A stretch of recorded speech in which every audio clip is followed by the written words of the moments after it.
So I just finished watching this commentary by Hutch, and it's about 15 minutes long. It's in front of some epic Halo gameplay, and it really sunk in with me. So I thought I'd do a response video now while the feelings are kind of up in front. So the first thing he talked about was how he wasn't having the same level of fun that he once did. And I went through a similar experience in my own life. So it's not as obviously fun as gameplay commentary, but I used to love computers. I love computers at a level that most people don't. There was a time when I would sit there at the DOS prompt and just take directories of everything on the file system, and I loved it. I love seeing the words scroll by.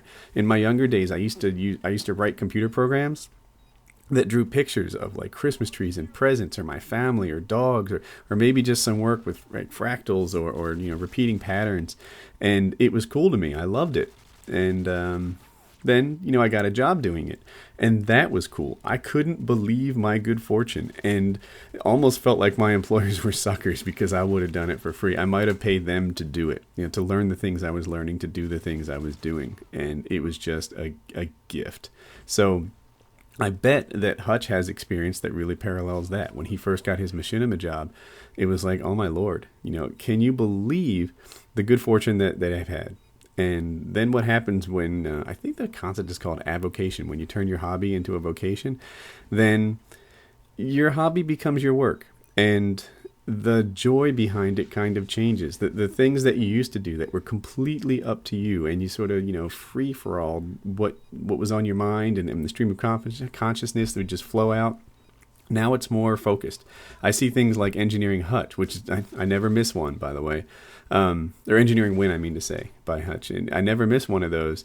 But I'm sure that producing something like that is closer to work in many parts of it than producing the sorts of things he used to do, which would be like, him and his ex-girlfriend sort of, laughing at Explosion Man, or the Portal stuff that he used to do over Geometry Wars. That stuff was just pure fun.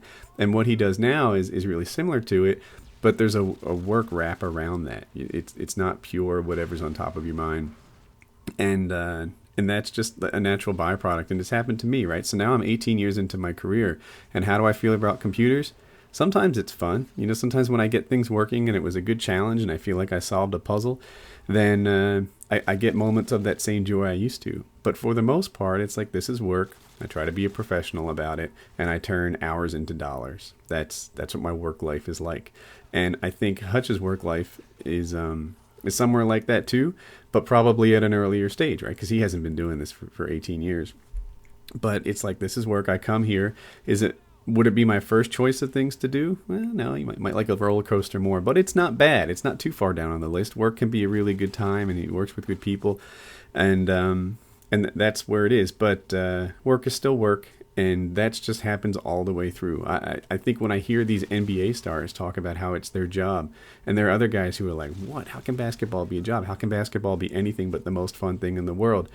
Well, you turn your passion into your job, and it changes the way that you approach it. And all of a sudden you're, not just out there playing, but you're out there doing wind sprints, bringing the pain so that you can bring the pain in the game later on.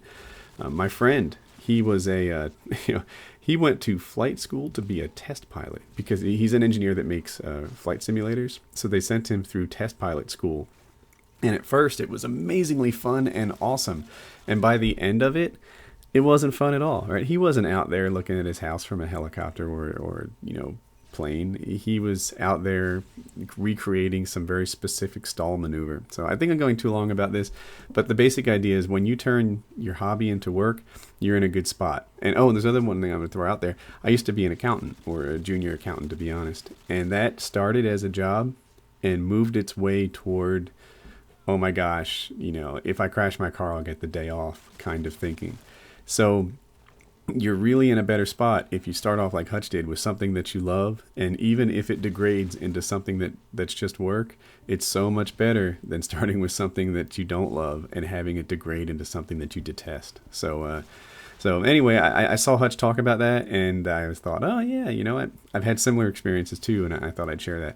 The other thing he talked about was the YouTube subscriber community, and I don't have any answers for that. There's no solution, I don't think, but I have had a similar kind of thing. When we first started Huppet Gaming, I just trusted everybody. You know, I made it so that everyone could edit everybody else's gamer tags. And I thought that was a good idea because other places have done that. Like Wikipedia, everyone can go out there and edit those articles. And I was like, great, this will work great. Because people were making gamer tags, like, you know, I'm going to curse here, but people made gamer tags that said things like, fuck you, Woody. And it's like, you know, I'm not the brightest bulb, but I know that's a fake gamer tag. You know, that one's not real. So I'll let the community help me by policing these gamer tags. And what actually happened was I gave the community tools that they shouldn't have had because they deleted all these legit gamer tags. People just went through and ruined the database. Like 1,500 people signed up and then they destroyed it. And what we actually had to do was harden the systems around it. And this isn't a challenge. Don't ruin my stuff, please. But you know, we just kind of had to accept, like, oh, look, you know, when you're working with a community of, you know, between 14 and 25-year-old gamers, then there's going to be a portion of them that enjoy hating, and my skin gets thicker and thicker, and I think his is too. There was a time when someone would say my aim was bad, and it truly hurt my feelings, and it would, like, you know, bounce around in my head all day long. Now, you know, they talk about raping my family, and it's like, whatever, you know, you're not even funny. So my skin is thickened up by doing this stuff so much. And I'm sure Hutch sees the same thing. You just can't, you know, really dwell on the negative comments and look at them for what they are.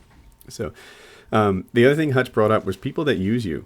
And I see that too. I checked my messages, you know, the other night or something, and like 20 in a row all fell into that format of, you know, hey, Woody, nice to see you. This is what I want from you. And typically they're call outs for, you know, dual comms or shout outs, or sometimes they're looking for just my time, which I understand is kind of a noble thing to ask for. And that's almost what Hutch was asking for. But there's like 100,000 of you and there's only one of me. And that's so hard to create. That's kind of where sharing gamertags came from, you know, a way for you to connect with each other and roll in teams, because my team's kind of full. There's only so many. What do you have, like 8 players on a team? You know, and then in any given night you get about 6 online. That's not even close to being able to serve the community. So that was you know, one of the areas where sharing gamer tags was born. The other thing he talked about was you know, people sort of money whoring this, and I just thought I'd comment on that too. It's been real interesting in terms of people watching for me. Like Machinima gave out basically 30 businesses, and then you get to see what kind of business someone would run if you handed it to them. Some guys are out there really doing great, awesome work. Like he called out Small Beans and Moody Swede.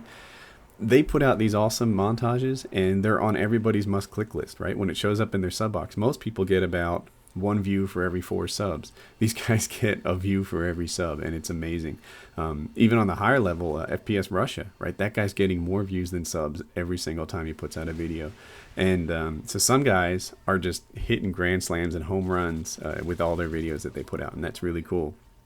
Other guys, and I think I might fall into this category, do the best they can, and they put out maybe more content than they did before, but you know, try to make each one good. And then there are other guys who are just, you know, just like raping it and, you know, milking it and throwing out, you know, any kind of commentary. And I'm not going to name names. I think Hutch was really smart not to name names, but they're just sort of, you know, pushing out vid after vid after vid, and you know, that's the way that they would run their business. And then there's these last guys. I'm not going to name them either, but they're just like going down in a ball of fire. They're, you know, they started working like merchandising deals and you know, paying, offering people, you know, to pay to get on their channel, and just like taking it to such an extreme that their channels actually shrink. And you know, you get to see.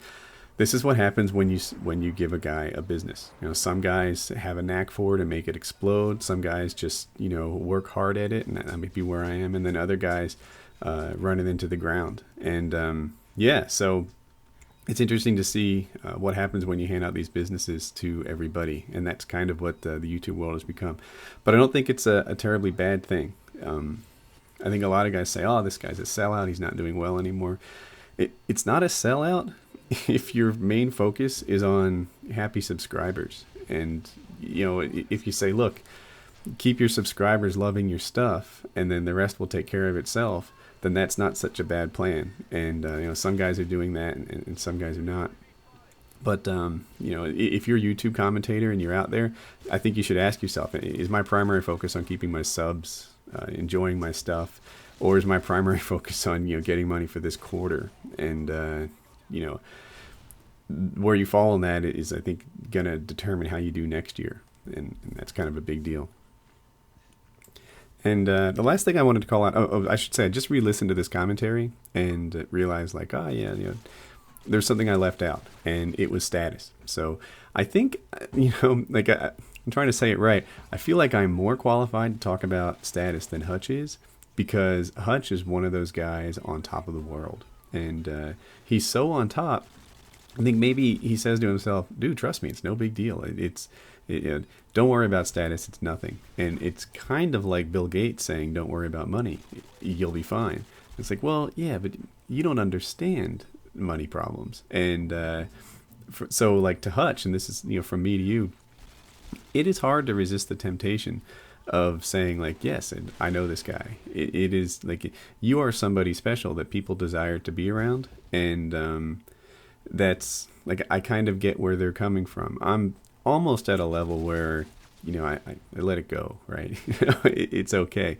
But like, I'll be honest with you, I started my YouTube channel in some sort of hope so that I could join a club, that club that, like, you, Beyond, and XCal, and Pyro Puncher, and the guys who were doing videos before me were.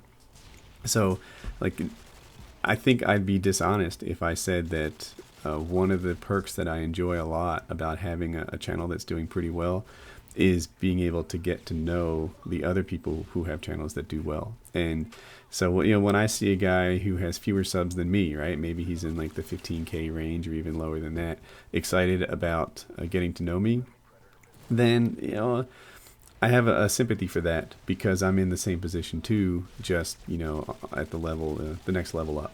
So anyway, don't be too hard on the guys who love you because, you're a god on YouTube. I understand where they're coming from. And there's one more thing I wanted to call out. I think I've done that twice now. This is to Hutch individually. Your last commentary, one of the reasons I liked it so much is that it showed an awareness of just how powerful your voice is in the community. And choosing your words is something you have now because it's your responsibility. And you did it great in your last video. I think of them akin to a really, really powerful weapon. It can be used for good and it can be used for really, really bad. And the way that you used it in that last video, you called out the positives and you sort of didn't really narrow in on the negatives, was brilliant. And like a really powerful weapon, you need to wield it carefully. And so that was pretty cool. I'm glad you did that.